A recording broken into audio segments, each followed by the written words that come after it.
Lots of new information coming out today. Up to this point, we knew what disgraced Judge James Gosnell Jr. was accused of in the federal investigation.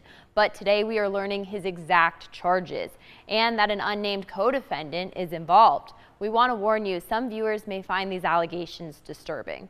Gosnell was indicted on 6 charges, including possession of child pornography related to a minor, attempted receipt of child pornography, conspiracy to receive and distribute child pornography, 2 counts of receipt of child pornography, and 1 count of distribution of child pornography.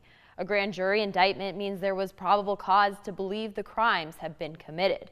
Now, James Gosnell Jr. was arrested on September 16th after a Homeland Security investigation claimed to link an account associated with Gosnell to a site in the United Kingdom that was distributing child sexual abuse material.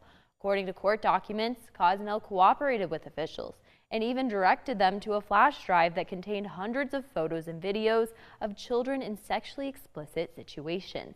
At the first hearing on September 17th, Gosnell's lawyer attempted to characterize the circumstances surrounding his arrest as an isolated incident to push for pretrial release. However, information provided by prosecutors painted a very different picture. In a September 21st motion, prosecutors argued Gosnell should remain behind bars, describing him as a grave danger to the community, and cited conversations allegedly found on Gosnell's phone in which they say he described abusing children on multiple occasions, including some in his own neighborhood. Today's indictment does not reference any of the allegations of physical child sexual abuse, but instead accuses Gosnell and the unnamed co-defendant of sending and receiving explicit content. That includes images of rape and torture of children. They're also accused of making plans to rape and torture the minors themselves.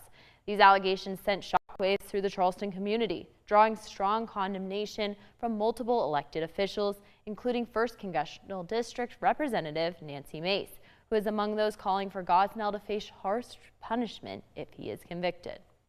My concern, number one, is with any potential victims of this guy and anyone he was around. I'm deeply concerned about children in West Ashley and other places that might have been exposed to him, and any potential physical abuse, sexual abuse that may have happened to those children. Gosnell needs to have the full throat of the law thrown at him.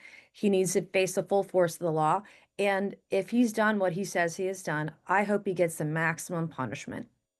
Officials are asking anyone with information or anyone whose child was alone with Gosnell to reach out to investigators at the address you see on your screen.